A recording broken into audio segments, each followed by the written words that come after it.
قطب الاقطاب امام ربانی حضرت مولانا رشید احمد گنگوہی رحمہ اللہ تعالی، جو کہ دارالعلوم دیوبند کے سب سے پہلے سرپرست ہیں، اور حضرت گنگوہی رحمہ اللہ تعالی کے مزاج کو بہت حد تک دیوبندیت کے مزاج میں دخل ہے۔ حضرت مولانا رشید احمد گنگوہی رحمہ اللہ کا مختصر میں تعارف آپ کی خدمت میں پیش کر دیتا ہوں۔ اس کے بعد جو حضرت کے اوپر اعتراضات ہیں ان کے جوابات انشاءاللہ ہم تفصیل کے ساتھ اور دلیل کے ساتھ آپ کی خدمت میں پیش کرتے ہیں تاکہ آپ اس کو سماعت فرما لیں۔ حضرت کا نام و نسب رشید احمد بن مولانا ہدایت احمد بن قاضی پیر بخش۔ حضرت کی ولادت 6 ذی-القعدہ 1244 ہجری بمطابق 1829 عیسوی بروز پیر سہارنپور کے ایک قصبہ گنگو میں ہوئی۔ حضرت رحمہ اللہ تعالیٰ کو جو گنگوہی کہا جاتا ہے، اسی گنگوہ قصبہ کی طرف جہاں آپ کی ولادت ہے اس کی طرف نسبت کی وجہ سے گنگوہی کہا جاتا ہے۔ آپ نے ابتدائی تعلیم گنگوہی میں حاصل کی اور اس کے بعد آپ دہلی تشریف لے گئے، وہاں جا کر آپ نے پڑھا۔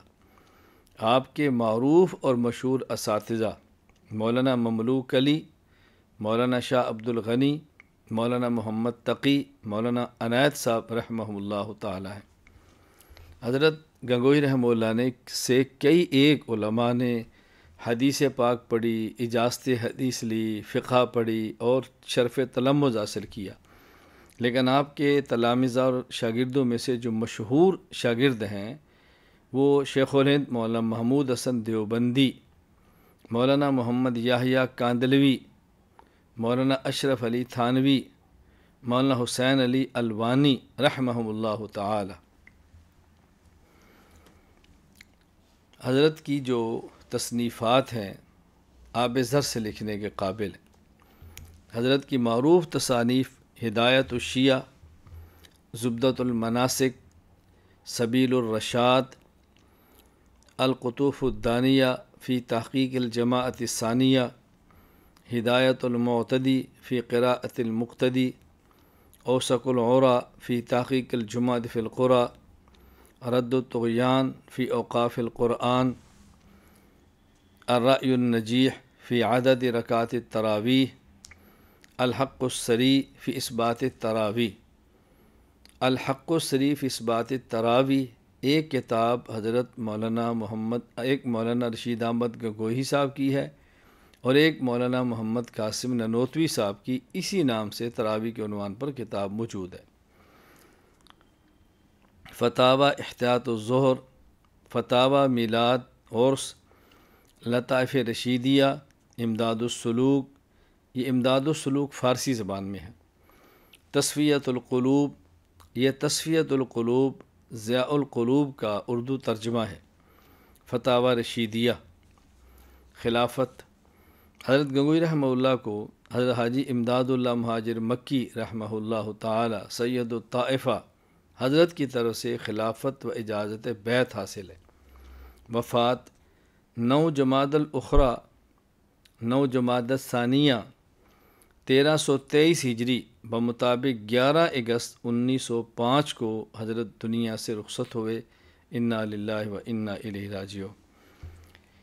حضرت مولانا رشید احمد گنگوہی رحمہ اللہ تعالیٰ پر کئی ایک اعتراضات کیے گئے ہیں۔ ان میں سے ایک اعتراض یہ ہے کہ حضرت مولانا رشید احمد گنگوہی فرماتے ہیں اللہ جھوٹ بولتا ہے، الیاذ باللہ، الیاذ باللہ۔ جوابات ملاحظہ فرمائیں۔ پہلی بات تو یہ سمجھیں کہ اس اعتراض کی نسبت حضرت مولانا رشید احمد گنگوہی رحمہ اللہ تعالیٰ کے فتاوی رشیدیہ کی طرف کی جاتی ہے، جبکہ فتاوی رشیدیہ میں اس نام کی اور اس قسم کی کوئی عبارت موجود نہیں ہے۔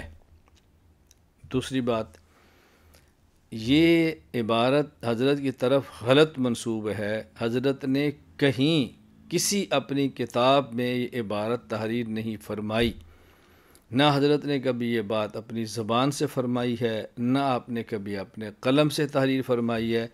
یہ حضرت گنگوہی رحمہ اللہ پر افتراء ہے، الزام ہے، بالکل محض جھوٹ ہے جس کا حقائق سے کوئی تعلق نہیں۔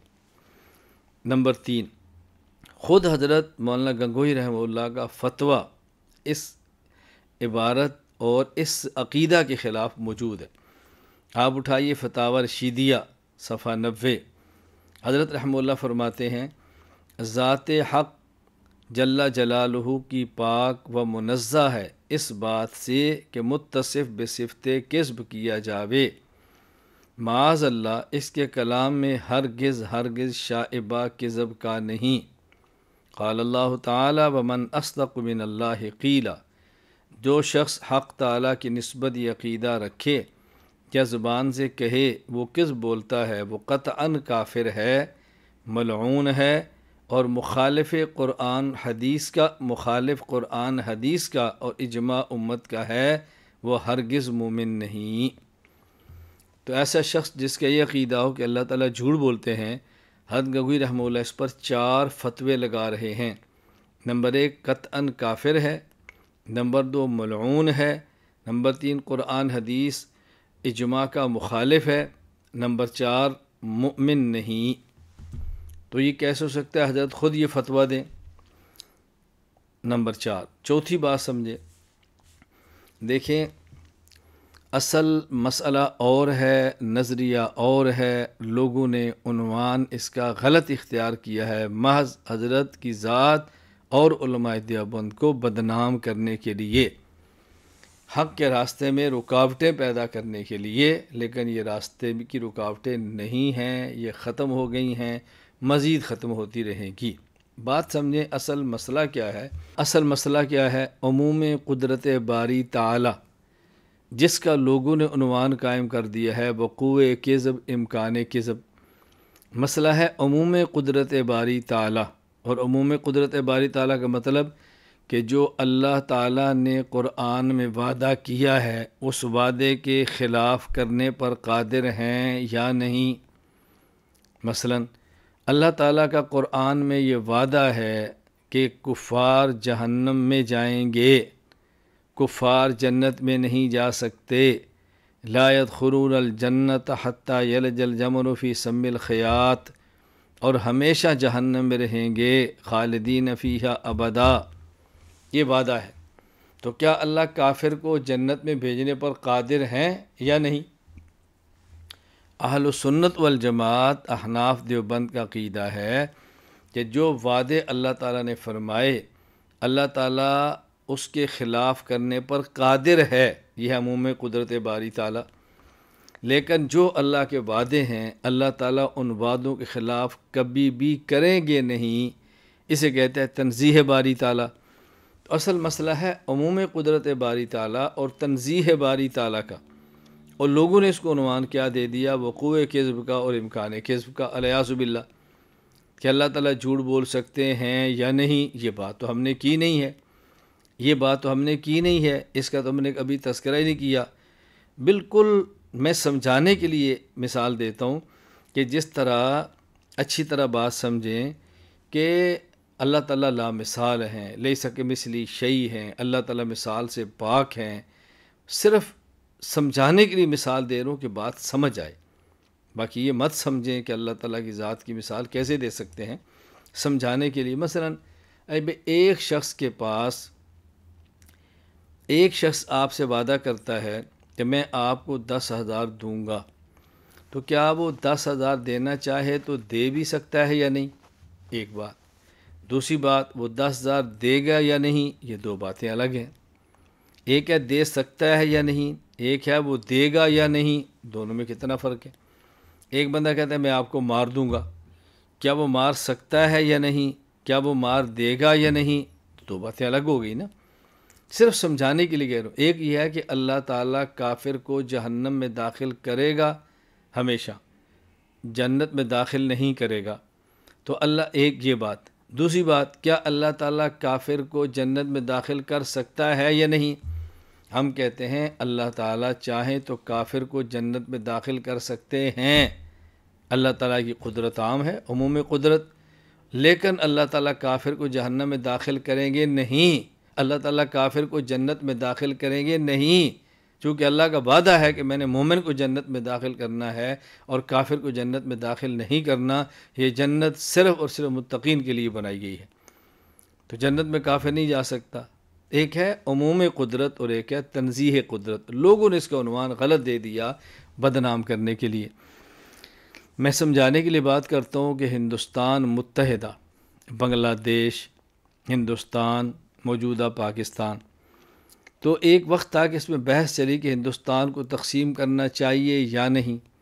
بعض کی رائے تھی کہ ہندوستان تقسیم ہونا چاہیے اور بعض کی رائے تھی کہ ہندوستان تقسیم نہیں ہونا چاہیے، اور عنوان قائم کر دیا گیا کہ جی فلاں فلاں دیوبندی علماء کہتے ہیں کہ پاکستان نہیں بننا چاہیے۔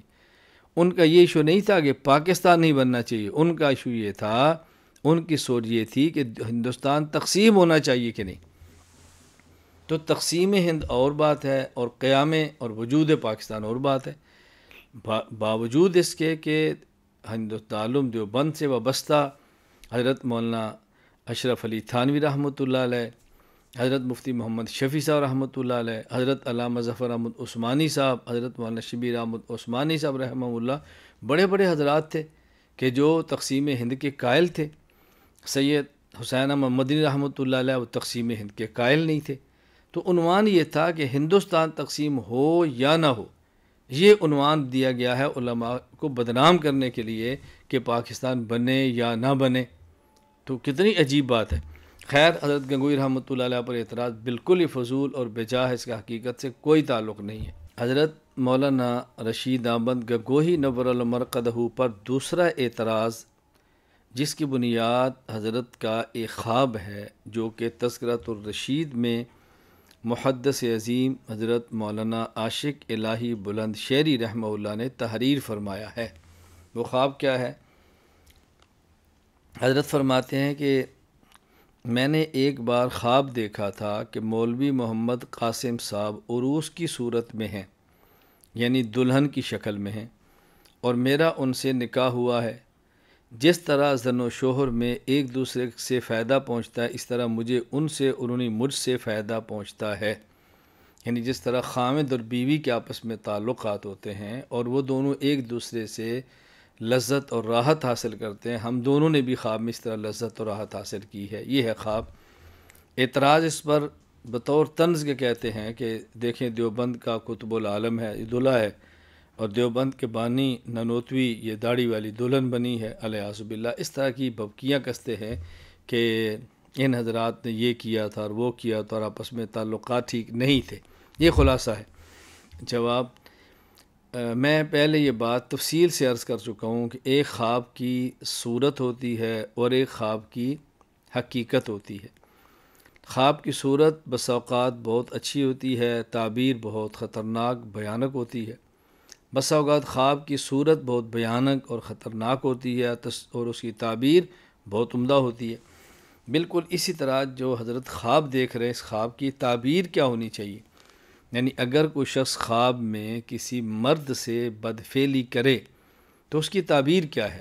چنانچہ علامہ ابن سیرین رحمہ اللہ تعالی تعبیر الرؤیا میں تحریر فرماتے ہیں، وَمَن رَأَى أَنَّهُ يَنكِحُ رَجُلًا فَإِن كَانَ ذَلِكَ الرَّجُلُ مَجْهُولًا وَهُوَ شَابٌ فَإِنَّهُ يَظْفَرُ بِعَدُوِّهِ وَإِن كَانَ مَعْرُوفًا وَلَيْسَ بَيْنَهُمَا عَدَاوَةٌ فَإِنَّ الْمَفْعُولَ يُصِيبُ مِنَ الْفَاعِلِ خَيْرًا۔ اگر ایک شخص کسی دوسرے شخص سے خواب میں ہم بستری کرتا ہے، ایک جنسی تعلق قائم کرتا ہے، تو یہ دیکھنا ہے کہ جس شخص سے جنسی تعلق قائم کیا ہے، جو مفعول بنا ہے، وہ غیر معروف آدمی ہے، اس کو ہم بستری کرنے والا نہیں جانتا، تو اس کی تعبیر یہ ہے کہ اور وہ غیر معروف بھی ہے اور نوجوان بھی ہے، تو جس شخص نے اس سے جنس پرستی کی ہے، بدفعلی کی ہے، یہ شخص اپنے کسی دشمن پر غالب ہوگا، اللہ اس کو غلبہ عطا فرمائے گا۔ اور اگر وہ شخص معروف ہے اور ان دونوں کے درمیان عداوت کا کوئی تعلق بھی نہیں ہے، یعنی بندہ معروف ہے اور ان دونوں میں کوئی عداوت نہیں ہے، کوئی جھگڑا نہیں، کوئی لڑائی نہیں، تو پھر وہ شخص جس سے جنسی تعلق قائم کیا گیا ہے، جو مفعول بنا ہے، جس سے یہ فعل کیا جا رہا ہے، وہ شخص اس فعل کرنے والے سے فائدہ اٹھائے گا۔ اچھا، اسی طرح علامہ عبدالغنی بن اسماعیل بن علامہ عبدالغنی بن اسماعیل بن عبدالغنی نابلسی رحمہ اللہ تعالی، وفات 1143 ہجری، تعطیر الانام فی تعبیر الانام، تعطیر الانام فی تعبیر المنام، اس میں تحریر فرماتے ہیں وَإِن رَأَى أَنَّهُ يَنْكِحُ شَابًّا مَعْرُوفًا فَإِنَّ الْفَاعِلَ يَفْعَلُ بِالْمَفْعُولِ خَيْرًا، کہ وہ شخص جو خواب میں یہ دیکھتا ہے کہ اس نے نوجوان اور کسی معروف اور مشہور آدمی سے تعلق قائم کیا ہے، جنس پرستی کی ہے، اور یہ اس سے یعنی ہم بستر ہوا ہے، تو یہ شخص جو فعل کرنے والا ہے اور یہ اس کو فائدہ حاصل ہوگا، یہ فائدہ پہنچائے گا اس بندے کو کہ جس کے ساتھ اس نے فعل کیا ہے، اس کو اس سے فائدہ پہنچے گا، یعنی مفعول کو فاعل سے نفع پہنچے گا۔ اب یہ تو خواب ہوئی، تو حضرت گنگوہی کی جو خواب ہے اس کی تعبیر کیا ہے؟ خود مولانا رشید احمد گنگوہی رحمہ اللہ اس کی تعبیر فرماتے ہیں، اور یہ تذکرۃ الرشید میں تعبیر موجود ہے۔ معترض نے خواب نقل کیا ہے، تعبیر نقل نہیں کی۔ وہ تعبیر کیا ہے؟ فرمایا سو جس طرح زن و شوہر میں ایک دوسرے سے فائدہ پہنچتا ہے، اسی طرح مجھے ان سے اور انہیں مجھ سے فائدہ پہنچا ہے۔ انہوں نے حضرت رحمۃ اللہ علیہ کی تعریف کر کے ہمیں مرید کروایا، اور ہم نے حضرت سے سفارش کر کے انہیں ہی مرید کروایا۔ حضرت فرماتے ہیں جس طرح خامند کو بیوی کو خامند سے فائدہ پہنچتا ہے، مجھے مولانا قاسم نانوتوی کو مجھ سے فائدہ ملا۔ فائدہ کیا پہنچا ہے؟ فرمایا سید الطائفہ حاجی امداد المہاجر مکی رحمۃ اللہ علیہ کی نے تعریف میرے سامنے کی، اوصاف بیان کیے، مجھے شوق ہوا اور میں حضرت سے بیعت ہو گیا۔ لیکن مولانا نانوتوی خود بیعت نہیں تھے۔ میں نے حضرت حاجی صاحب رحمۃ اللہ علیہ سے سفارش کی کہ آپ مولانا قاسم نانوتوی کو بیعت کر لیں، تو میں نے سفارش کر کے ان کو بیعت بعد میں کروایا۔ کیونکہ حضرت گنگوہی رحمہ اللہ نے سفارش کی، اس کی کیوں ضرورت پیش آئی؟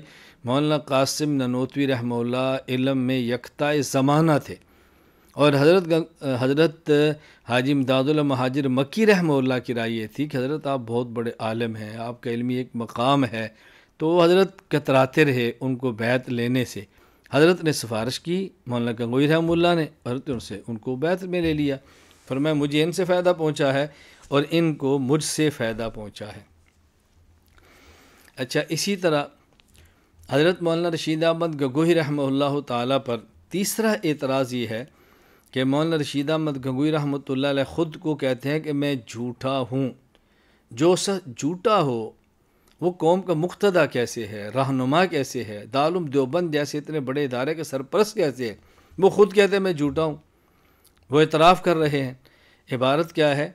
حضرت گنگوہی رحمۃ اللہ علیہ نے اپنے شیخ حاجی امداد اللہ مہاجر مکی رحمہ اللہ کو خط لکھا ہے، اور اس خط کو مولانا شیخ الحدیث زکریا کاندلوی رحمہ اللہ نے فضائل صدقات میں نقل فرمایا ہے۔ اس خط کا وہ جو خط کشیدہ عبارت جس پر اعتراض میں وہ نقل کرتا ہوں۔ فرمایا پس زیادہ عرض کرنا گستاخی اور شوق چشمی ہے، یا اللہ معاف فرمانا کہ حضرت کے ارشاد سے تحریر ہوا ہے، جھوٹا ہوں کچھ نہیں ہوں۔ یہ ہے تحریر، وہ خود کہہ رہے ہیں میں جھوٹا ہوں اور آپ اس کو رہنما مان رہے ہیں۔ جواب: کسی شخص کا اپنے اعمال کو کم دیکھتے ہوئے اپنے آپ کو حقیر سمجھنا یہ گناہ نہیں، یہ نیکی ہے۔ یہ اس کے چھوٹا ہونے کی دلیل نہیں، اس کے بڑا ہونے کی دلیل ہے۔ میں اس کی ایک مثال پیش کرتا ہوں صحیح مسلم سے۔ حضرت حنظلہ رضی اللہ تعالی عنہ یہ کاتب وحی ہے۔ حضرت ابو بکر صدیق رضی اللہ تعالیٰ عنہ کی ان سے ملاقات ہوئی۔ حضرت حنظلہ خود فرماتے ہیں، اور صدیق اکبر نے پوچھا کیف انت یا حنظلہ، اے حنظلہ کیا حال ہے؟ کہتے ہیں میں نے کہا نافق حنظلہ میں تو منافق ہے۔ ابو بکر صدیق رضی اللہ عنہ فرمانے لگے سبحان اللہ ما تقول، تو کیا کہتا ہے، تو کیا کہتا ہے؟ میں نے کہا حضرت مسئلہ یہ ہے کہ نکون عند رسول اللہ صلی اللہ علیہ وسلم یذکرنا بالنار والجنہ، جب ہم رسول اللہ صلی اللہ علیہ وسلم کی خدمت میں ہوتے ہیں تو آپ جنت اور جہنم کا تذکرہ فرماتے ہیں، ہمیں جنت اور جہنم یاد کراتے ہیں، اور ایسے لگتا ہے جنت اور جہنم ہمارے سامنے ہے، یوں محسوس ہوتا ہے۔ فَإِذَا خَرَجْنَا مِنْ عِنْدِ رسول اللہ صلی اللہ علیہ وسلم عَافَسْنَا الْأَزْوَاجَ وَالْأَوْلَادَ وَالزَّيْعَاتِ، اور جب ہم رسول اللہ صلی اللہ علیہ وسلم کی مجلس سے الگ ہوتے ہیں، پھر ہم اپنی بیویوں، اپنے بچوں اور دیگر جو ہمارا مال و دولت، کھیتی باڑی چیزوں میں مشغول ہو جاتے ہیں، فَنَسِينَا كَثِيرًا، تو ہم اس حالت کو بھول جاتے ہیں جو رسول اللہ صلی اللہ علیہ وسلم کے پاس ہوتی ہے۔ حضرت ابو بکر صدیق فرمانے لگے اِنَّا لَنَلْقَى مِثْلَ هَذَا، تو ہماری حالت بھی یہی ہے، پھر تو میں بھی منافق ہو گیا۔ فَانْطَلَقْتُ أَنَا وَأَبُو بَكْرٍ، حضرت فرماتے ہیں میں اور ابو بکر دونوں رسول اللہ صلی اللہ علیہ وسلم کی خدمت میں حاضر ہوئے، اور ہم اللہ کے نبی صلی اللہ علیہ وسلم کے پاس گئے، اور میں نے کہا حضور وہی بات، نافق حنظلہ، حنظلہ تو منافق ہے۔ فرمایا وَمَا ذَاكَ، وہ کیسے؟ میں نے کہا یا رسول اللہ ہم آپ کے پاس ہوتے ہیں، اب جنت اور جہنم کا تذکرہ فرماتے ہیں، یوں لگتا ہے جنت بھی سامنے ہے، جہنم بھی سامنے ہے۔ ہم آپ سے الگ ہوتے ہیں، اپنی بیویوں، اولاد اور مال اور تجارت میں مشغول ہوتے ہیں، وہ حالت نہیں رہتی۔ نبی کریم صلی اللہ علیہ وسلم نے ارشاد فرمایا والذی نفسی بیدہ لو، اللہ اکبر، والذی نفسی بیدہ ان لو تدومون علی ما تکونون عندی وفی الذکر لصافحتکم الملائکۃ علی فرشکم وفی طرقکم ولکن یا حنظلہ ساعۃ وساعۃ ثلاث مرات، ولکن یا حنظلہ ساعۃ وساعۃ ثلاث مرات، ولیکن یہ اللہ کے نبی نے 3 بار یہ جملہ فرمایا، ولیکن یا حنظلہ ساعۃ وساعۃ۔ رسول اللہ صلی اللہ علیہ وسلم فرمایا قسم اس ذات کی جس کے قبضہ قدرت میں میری جان ہے، اگر تمہاری وہی حالت بعد میں رہے جو میرے پاس ہے، وہی حالت گھر میں رہے جو ذکر کے وقت ہوتی ہے، تو پھر تم سے فرشتے تمہارے بستروں پر اور بازاروں میں تمہارے ساتھ مصافحہ کریں۔ لیکن الحمدللہ ایسی بات نہیں، انسان پر کبھی کوئی وقت ہوتا ہے، کبھی کوئی وقت ہوتا ہے، کبھی کوئی وقت ہوتا ہے، کبھی کوئی وقت ہوتا ہے، کبھی کوئی وقت ہوتا ہے، کبھی کوئی وقت ہوتا ہے۔ تو حضرت پاک صلی اللہ علیہ وسلم نے 3 بار یہ جملہ ارشاد فرمایا ولیکن یا حنظلہ ساعۃ وساعۃ، ولیکن یا حنظلہ ساعۃ وساعۃ، ولیکن یا حنظلہ ساعۃ وساعۃ۔ اللہ اکبر، کیسے آپ نے بات سمجھائی۔ اب دیکھو حضرت ابو بکر صدیق رضی اللہ تعالیٰ عنہ، حضرت حنظلہ رضی اللہ تعالیٰ عنہ، یہ خود کو منافق کہہ رہے ہیں، اللہ کے نبی ان کو مومن فرما رہے ہیں۔ کیا مطلب؟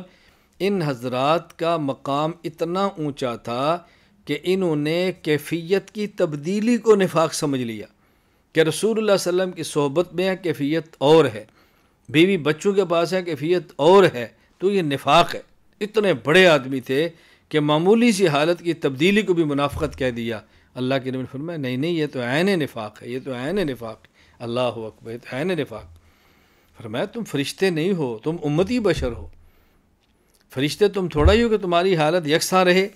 یہاں بات سمجھیں، ایک ایمان نبی کا ہے جس کی کیفیت مسلسل بڑھتی ہے، اوپر جاتی ہے، اس میں اضافہ ہوتا ہے۔ ایک ایمان فرشتہ کا ہے جس کی کیفیت ایک جگہ پہ رہتی ہے، نہ بڑھتی ہے نہ کم ہوتی ہے۔ اور ایک کیفیت امتی بشر کی ہے جس کے ایمان کی کیفیت کبھی اوپر جاتی ہے، کبھی نیچے جاتی ہے، کبھی بڑھتی ہے، کبھی کم ہوتی ہے۔ اچھی حالت میں ہے، مجلس میں ہے تو کیفیت اور ہے، کچھ دوسری مجلس میں ہے کیفیت اور ہے، مسجد میں ہے کیفیت اور ہے، بازار میں ہے تو اور ہے، ذکر کی مجلس میں ہے تو اور ہے، دوستوں میں ہے تو اور ہے۔ یہ بات اچھی طرح سے نشین فرما لیں۔ اس لیے میں یہاں کہا کرتا ہوں کہ اہدنا الصراط المستقیم، یہ دعا نبی بھی مانگتے ہیں، یہ دعا مومن بھی مانگتا ہے، یہ دعا کافر بھی مانگتا ہے، لیکن ہر ایک جب دعا مانگتا ہے تو معنی الگ ہے۔ جب کافر کہے اہدنا الصراط المستقیم، اس کا معنی ہے لقاء عطاء ہدایت، اے اللہ مجھے ہدایت عطا فرما۔ اور جب نبی کہتا ہے اہدنا الصراط المستقیم، اس کا معنی ارتقاء ہدایت، اے اللہ مجھے مزید ترقیات عطا فرما۔ اور جب مومن کہتے ہیں اہدنا الصراط المستقیم تو اس کا معنی ہوتا ہے بقاء ہدایت، اے اللہ جو تم نے ہدایت دی ہے اس پر باقی رکھ۔ معنی الگ الگ ہے تینوں کا۔ یہاں بات سمجھیں، حضرت مولانا رشید احمد گنگوہی رحمۃ اللہ علیہ کا مقام اور مرتبہ کتنا بلند ہے۔ حضرت فرما رہے ہیں کہ عالم ارواح میں اللہ نے پوچھا الستو بربکم، کیا میں تمہارا رب نہیں ہوں؟ ہم نے کہا بلا، آپ ہمارے رب ہیں۔ تو عالم ارواح میں عہد الستو میں ہم نے اللہ کی ربوبیت کا اعتراف کیا ہے، اور دنیا میں جیسے ہم بھول گئے ہیں، یوں لگتا ہے کہ بھول گئے ہیں، گناہ بھی کر رہے ہیں، برائیاں بھی ہو رہی ہیں، تو بس یوں لگتا ہے جیسے ہم نے وہاں جھوٹ بولا تھا۔ بس حضرت دعا فرمائے، لگتا ہے کہ رشید احمد جھوٹا ہے۔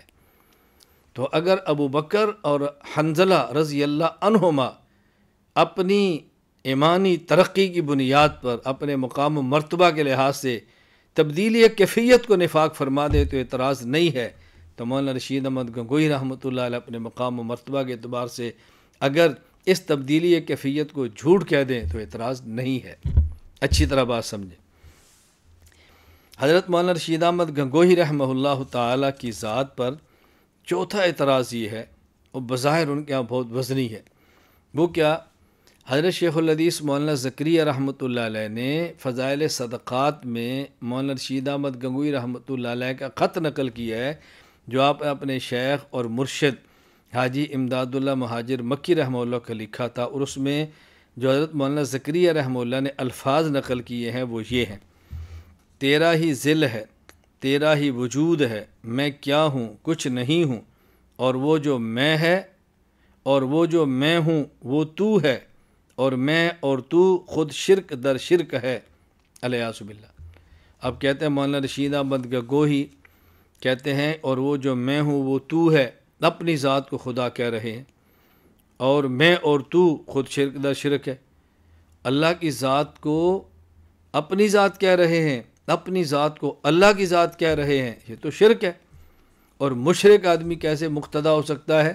تو دارالعلوم دیوبند کا پہلا سرپرست ہی مشرک ہے، یہ کیا توحید و سنت کا کام کریں گے؟ اچھی طرح بات سے نشین فرما لیں۔ حضرت مولانا رشید احمد گنگوہی رحمہ اللہ کی جو عبارت ہے فتاوی رشیدیہ میں، حضرت کی جو عبارت ہے اصل خط وہ ہے مکاتیب رشیدیہ میں، وہ مکاتیب رشیدیہ سے نقل ہو کر آئے فضائل صدقات میں، اور اس نقل خط میں کاتب سے غلطی ہوئی ہے۔ مولانا رشید احمد گنگوہی رحمۃ اللہ علیہ کی جو فتاوی رشیدیہ کی مکاتیب رشیدیہ کی عبارت ہے، اس میں عبارت یوں ہے، اچھی طرح سمجھ لیں: تیرا ہی ذل ہے، تیرا ہی وجود ہے، میں کیا کہوں کچھ نہیں ہوں، اور وہ جو میں ہے وہ تو ہے، اور وہ جو میں ہے وہ تو ہے۔ اصل عبارت اور وہ جو میں ہے فضائل صدقات میں چھپ گئی، اور وہ جو میں ہوں وہاں لکھا، اور وہ جو میں ہے وہ تو ہے، فضائل صدقات میں تو زبر کی جگہ پر پیش لگ گیا، وہ تو ہے، آگے ہے اور میں اور تو خود شرک در شرک۔ حضرت فرما رہے ہیں قرآن کریم کہتا ہے فرأیت من اتخذ الہہ ہوا، اتباع خواہش کو تم نے اتباع خواہش کرتے ہو، تم نے خواہش کو خدا بنا رکھا ہے، گویا اتباع خواہش ایک قسم کا شرک ہے۔ اور حدیث پاک میں رسول اللہ صلی اللہ علیہ وسلم نے ریا کو شرک اصغر فرمایا ہے، ریا کو شرک اصغر فرمایا ہے۔ تو حضرت فرما رہے ہیں بس حضرت دعا فرمائیں، ریاکاری ہو جاتی ہے، اللہ ریاکاری سے بچائے، انسان کے اندر آنا بھی ہو، خواہش بھی ہو، اللہ کی ذات کو بھی مانے، یہ تو شرک ہے۔ پھر دعا فرمائے کہ اللہ تعالیٰ مجھے اس سے محفوظ رکھے۔ مولانا رشید احمد گنگوہی رحمہ اللہ تعالیٰ یہ شرک کے مرتکب نہیں تھے، اللہ اکبر، شرک کے مرتکب نہیں تھے، بلکہ حضرت رحمہ اللہ تعالیٰ احیاء سنت میں لگے تھے، اور دل کی کیفیت اتنی عجیب تھی کہ اسی خط میں خود فرمایا آپ کی کیفیت کیا ہے، توازن یہ بات فرمائی ہے، عاجزی کے طور فرمائی ہے، اپنے شیخ سے دعا کے لیے کہا ہے کہ دعا کریں اللہ تعالی مجھے ریاکاری سے محفوظ فرمائے۔ بھجنا جو حضرت کی کیفیت تھی، حضرت کس قدر بلند پایا انسان تھے، حضرت رحمۃ اللہ علیہ نے عجیب بات فرمائی ہے، فرمایا میں پورا خط مکاتب رشیدیہ کا نقل کر دیتا ہوں۔ عرض داشت از حضرت قطب العالم مولانا گنگوہی قدس سرہ بخدمت مرشد برحق قدوۃ الواصلین اعلیٰ حضرت حاجی صاحب قدس سرہ اب ذرا سنیں۔ فرمایا حضور نے بندہ نالائق کے حالات سے استفسار فرمایا ہے، میرے ماورائے دارین اس ناقص کے کیا حالات اور کس درجہ کی کوئی خوبی ہے جو آفتاب کمالات کے روبرو عرض کروں؟ بخدا سخت شرمندہ ہوں، کچھ نہیں ہوں مگر جو ارشاد حضرت ہوا تو کیا کروں، بنا چارے کچھ لکھنا پڑتا ہے۔ حضرت مرشد من علم ظاہری کا تو یہ حال ہے کہ آپ کی خدمت سے دور ہوئے غالباً عرصہ 7 سال سے کچھ زیادہ ہوا ہے۔ اس سال تک 200 سے چند عدد زیادہ آدمی سند حدیث حاصل کر کے گئے، اور اکثر ان میں وہ ہیں کہ انہوں نے درس جاری کیا اور سنت کے حیا میں سرگرم ہوئے، اور اشاعت دین ان سے ہوئی، اور اس شرف سے زیادہ کوئی شرف نہیں اگر قبول ہو جاوے۔ اور حضرت کے اقدام نالین کی حاضری کے ثمرہ کا یہ خلاصہ ہے کہ جذر قلب میں غیر حق تعالیٰ سے نفع ضرر کا کوئی التفات نہیں، اللہ کے علاوہ کوئی نفع اور نقصان دے دل اس میں سوچتا بھی نہیں، اور واللہ بعض اوقات اپنے مشائخ کی طرف سے علیحدگی ہو جاتی ہے، لہٰذا کسی کے مدح و ذم کی پرواہ نہیں رہی، کوئی مذمت کرے تعریف کرے کچھ فرق نہیں پڑتا، اور ذام اور مادح کو دور جانتا ہوں، اور معصیت کی طبعاً نفرت اور اطاعت کی طبعاً رغبت پیدا ہو گئی ہے، یعنی معصیت سے نفرت مزاج بن گیا ہے، اطاعت میرا مزاج بن گیا ہے، اور یہ اثر اسی نسبت یاداشت بے رنگ کا ہے جو مشکات انوار حضرت سے پہنچا ہے۔ بس زیادہ عرض کرنا گستاخی اور شوخ چشمی ہے، یا اللہ معاف فرمانا کہ حضرت کے ارشاد سے تحریر ہوا ہے، جھوٹا ہوں کچھ نہیں ہوں، تیرا ہی ذل ہے، تیرا ہی وجود ہے، میں کیا ہوں کچھ نہیں ہوں، اور وہ جو میں ہے وہ تو ہے، اور میں اور تو خود شرک دا شرک ہے، استغفر اللہ استغفر اللہ استغفر اللہ، لا حول ولا قوت الا باللہ۔ اب عرض سے معذور فرما کر قبول فرماویں۔ والسلام 1306 ہجری، یہ ہے مکاتب رشیدیہ صفحہ 36 پر، تو اس میں تو کوئی قابل اعتراض بات نہیں ہے۔ اللہ تعالی ہمیں بدگمانیوں سے محفوظ فرمائے۔ شیخ الہند مولانا محمود حسن دیوبندی نور اللہ مرقدہ بہت بڑے آدمی تھے، دیوبند کی جان ہیں، دارالعلوم دیوبند کے پہلے طالب علم ہیں، دارالعلوم دیوبند کے پہلے صدر مدرس ہیں، اور دارالعلوم دیوبند کی پہچان ہیں۔ مولانا محمود حسن دیوبندی رحمہ اللہ تعالیٰ وہ ذات ہیں کہ جب علماء دیوبند میں کسی کے بارے میں یہ بات کہی جائے مولانا دیوبندی نے یہ بات فرمائی، تو اس سے مراد واحد ایک شخص ہے جس کو مولانا محمود حسن دیوبندی کہا جاتا ہے۔ اور ضابطہ قانون آپ طلبہ ہیں، علماء اچھی طرح جانتے ہیں، المطلق اذا یطلق یراد به الفرد الکامل، جب کسی لفظ کو بغیر قید کے بولا جائے تو اس وقت اس کا جو فرد کامل ہوتا ہے وہ مراد ہوتا ہے۔ معنی یہ ہے کہ دیوبندیت میں فرد کامل کا نام شیخ الہند مولانا محمود حسن دیوبندی رحمہ اللہ تعالی ہے۔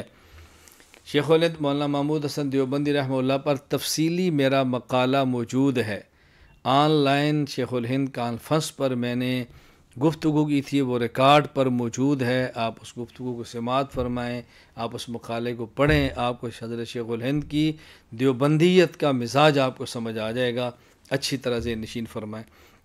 حضرت کا مختصر سے میں تعارف پیش کرتا ہوں، جو اس وقت مقصود ہمارا طلباء کو، علماء کرام کو اعتراضات کے جوابات پیش کرنے ہیں، اس لیے میں مختصر تعارف اکابر کا پیش کر رہا ہوں۔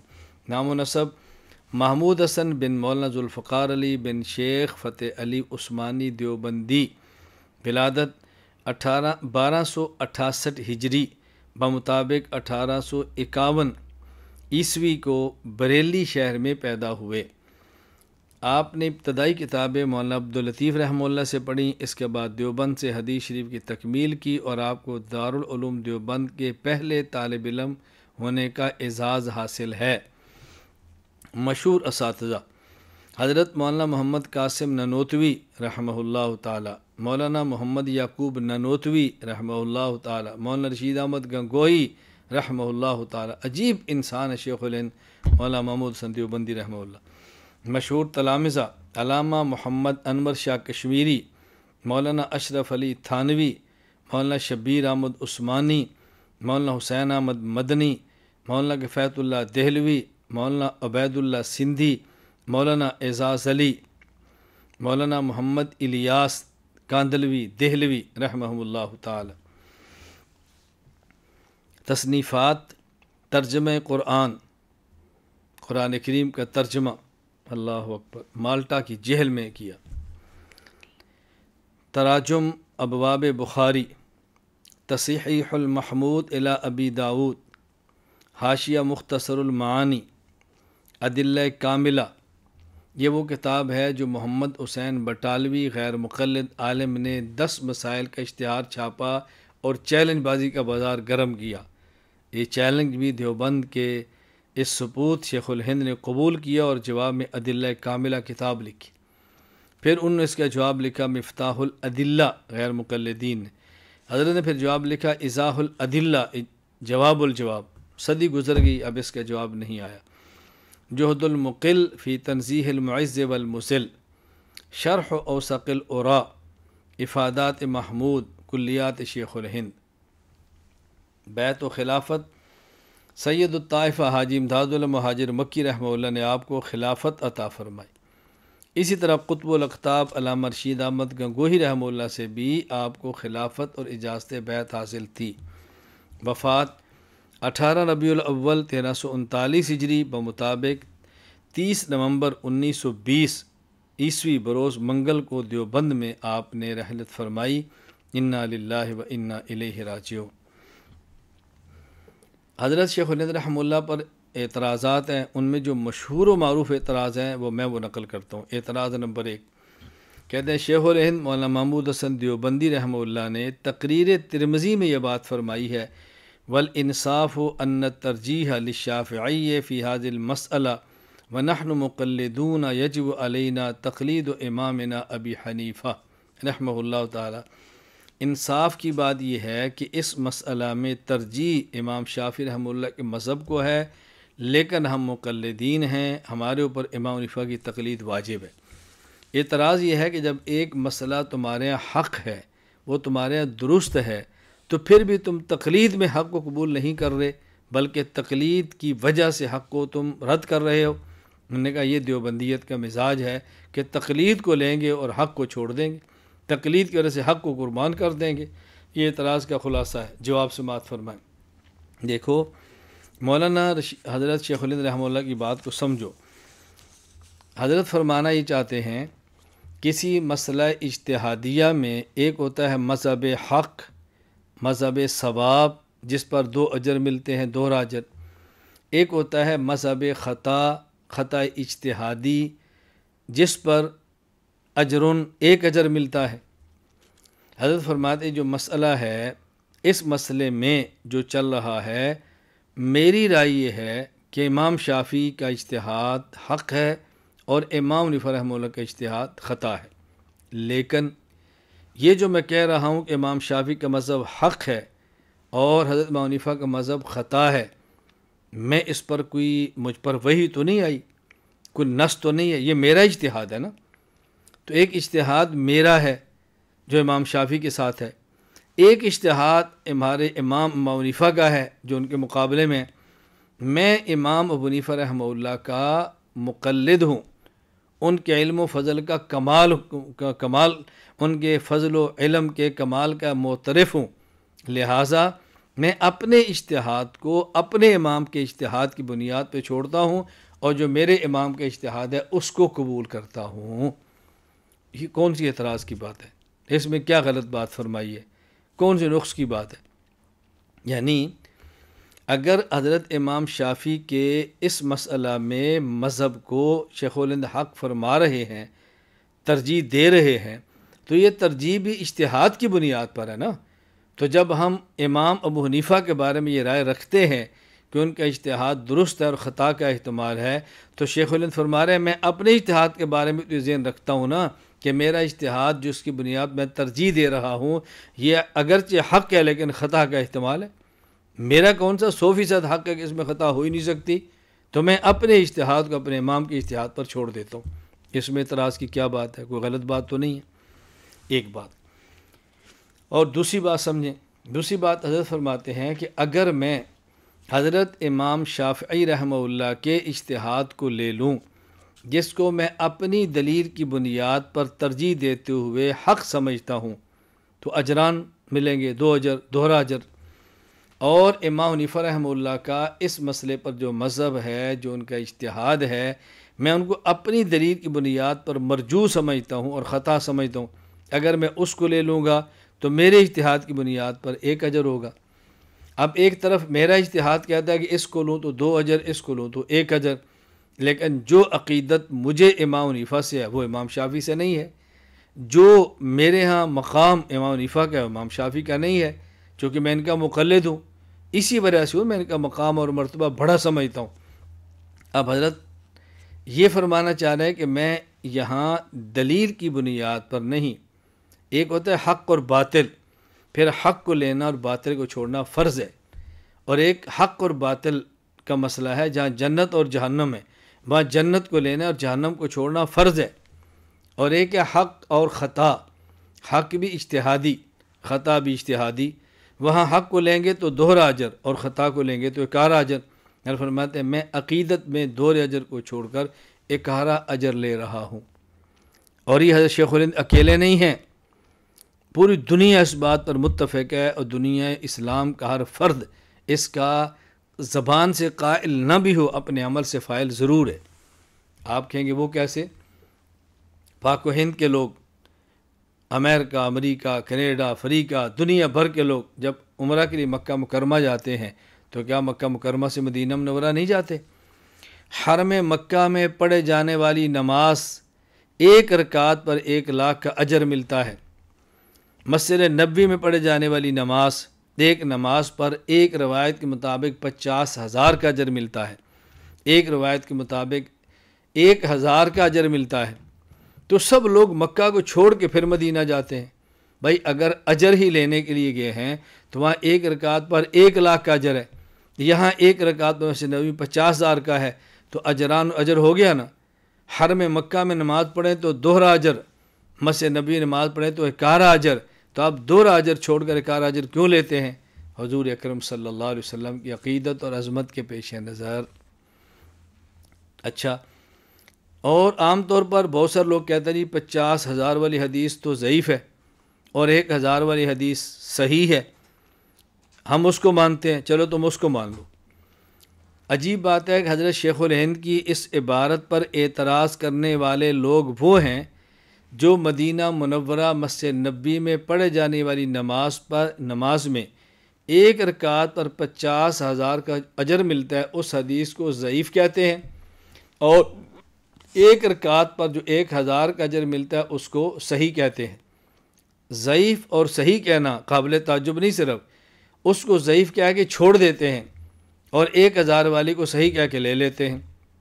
ان سے پوچھا جائے جب تم حرم مکہ کی ایک نماز چھوڑتے ہو جس پر 1 لاکھ کا اجر ہے اور مسجد نبوی میں آ کر پڑھتے ہو جس پر 1,000 کا اجر ہے، تو ہم نے تو اگر 50,000 والی روایت کو لیا ہے تو دوہرے اجر کو چھوڑ کر 11 لیا، اور تم نے 1 لاکھ میں سے 99,000 اجر کو چھوڑا اور 1,000 اجر کو لیا، تو تم تو دوہرا نہیں، چوہرا نہیں، 10واں نہیں، 99% نیچے آ گئے ہو، تو تم کیوں اس کو لے رہے ہو؟ سوائے عظمت اور عقیدت کے اور کیا وجہ ہو سکتی ہے؟ تو عقیدت کی وجہ سے اجران کو چھوڑ کر اجرن کو لینا، یہ شیخ الہند ہی نہیں تنہا بلکہ دنیا بھر کے لوگ اس میں شیخ الہند کے ساتھ کھڑے ہیں، موافق بھی کھڑا ہے، مخالف بھی کھڑا ہے، صرف اعتراض شیخ الہند رحمہ اللہ کی ذات پر ہے۔ رئیس المناظرین حجت اللہ فی الارض حضرت مولانا محمد امین اکاڑوی نور اللہ مرقدہ مکہ مکرمہ سے مدینہ منورہ تشریف لے جا رہے ہیں۔ بس پہ اگلی سیٹ پر یا پچھلی سیٹ پر ایک نوجوان بیٹھا ہے اور دوسرا اس کے کان میں کنفوسیاں کر رہا ہے، خسر بسر کر رہا ہے، اور کیا کہہ رہا ہے کہ تم مکہ مکرمہ سے مدینہ منورہ جا رہے ہو، مسجد نبی کی زیارت کی نیت کرنا، رسول اللہ صلی اللہ علیہ وسلم کی قبر کی زیارت کی نیت نہ کرنا۔ حضرت رحمہ اللہ نے فرمایا یہ جھوٹ بولتا ہے، تم قبر کی زیارت کی نیت کرنا۔ اس نے کہا جی کیوں؟ آپ نے فرمایا تم کہاں رہتے ہو؟ کہا جی پنجاب پاکستان کے فلاں گاؤں میں۔ یہاں کیوں آئے ہو؟ کہا جی عمرہ کرنے کے لیے۔ فرمایا عمرہ کیوں کرتے ہو؟ کہا جی ثواب ملتا ہے۔ فرمایا جب تم اپنی مسجد میں نماز پڑھتے تھے تو ثواب تو وہاں بھی ملتا تھا، اتنے پیسے خرچ کر کے یہاں کیوں آئے ہو؟ کہا جی وہاں تو ایک نماز پر اگر باجماعت ہو تو 27 گنا اجر ملتا ہے، اور یہاں تو 1,00,000 پر 1,00,000 کا اجر ملتا ہے۔ حضرت نے فرمایا اس لیے میں کہہ رہا ہوں تم جھوٹ بولتے ہو۔ کہا جی کیا مطلب؟